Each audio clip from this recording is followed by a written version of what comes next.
So hello everyone and welcome. I'm Nick. As of March of 2022, more than 1,400 blockchain games were listed in DappRadar. GameFi is now attracting the attention of the mainstream gaming community and major game developers because it combines financial rewards and entertainment. Now, with the rise of GameFi, global players will be able to enjoy much more elaborate and interesting gaming experiences.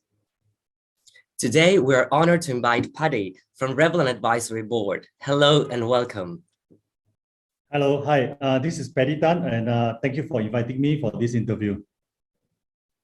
Thank you, Paddy, for coming. So today we're going to talk about Revoland, our rising star in GameFi. GameFi boom has attracted many players, but for both professional and amateur players, it's their first time getting involved in the blockchain industry. So Paddy, would you tell us what are the differences between blockchain, GameFi, and traditional games? Yeah, thank you, Nico. Yeah, so before I dive into that, maybe I can explain briefly what GameFight is, so that the audience or the listeners can have a better understanding.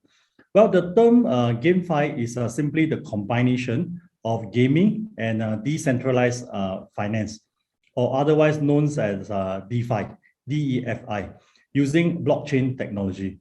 Well, the play is actually on the words games and finance, where you actually combine them together with cryptocurrency, blockchain, and even NFT. And then together with game mechanics to create a virtual environment where players can participate and even earn money in the process. So Game5 itself operates on a play to earn model, which is well known as P2E. Okay, so games, they are actually built on blockchains, are basically what we know as a transactional, traceable, and sometimes even investors or players can even own their own in-game digital assets, which are commonly known as NFT, okay, or non-fungible tokens. And then together with the involvement of digital assets on the blockchain, this also means that there will be some form of virtual assets protection mechanism in place for Game5.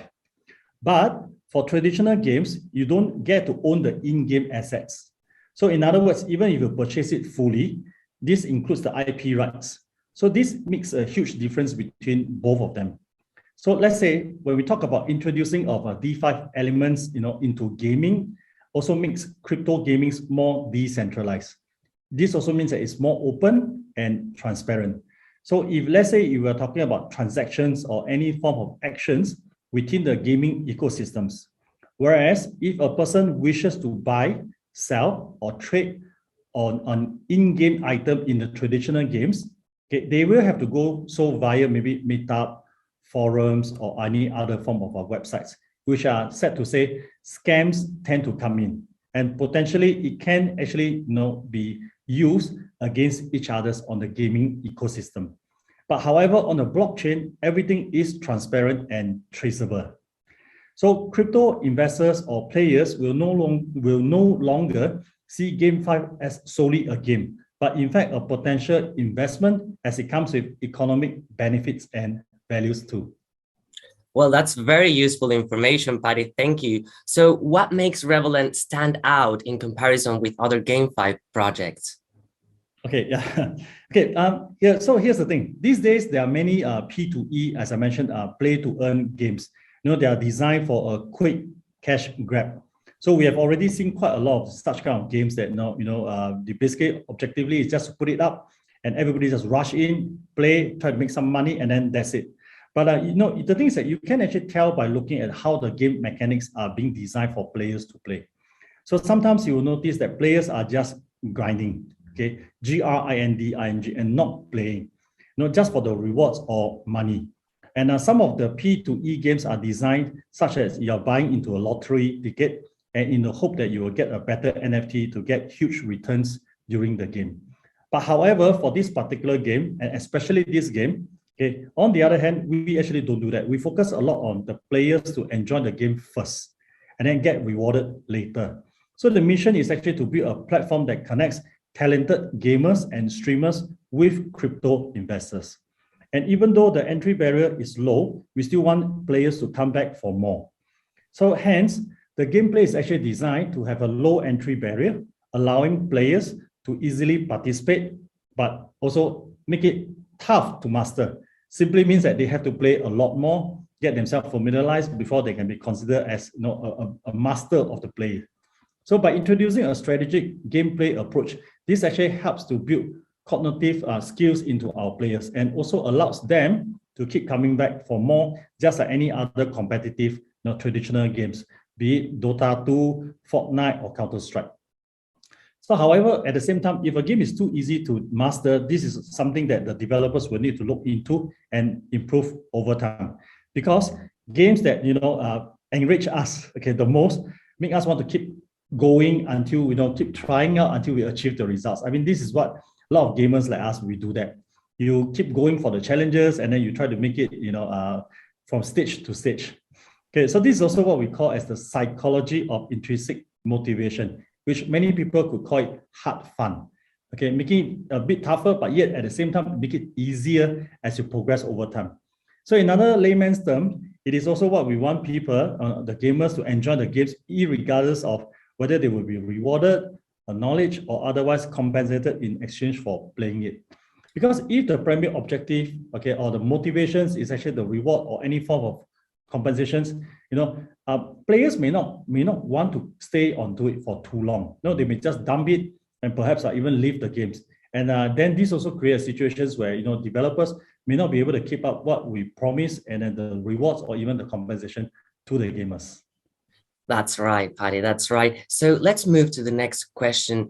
How to get started with GameFi games? Are there any requirements? Okay, good questions. Well, GameFi can be seen as very new to the industry, to many people. But to be very honest, to access any kind of GameFi games, all you need to do is just to have a compatible crypto wallet. Okay, so for example, some games may require you to have a MetaMask wallet. Okay, while some games may have their own decentralized exchange, with their built-in wallet, perhaps to reduce costs and even to improve, performance. So in this case, you would need to go through a few layers of transactions before being able to so-called buy the game's tokens.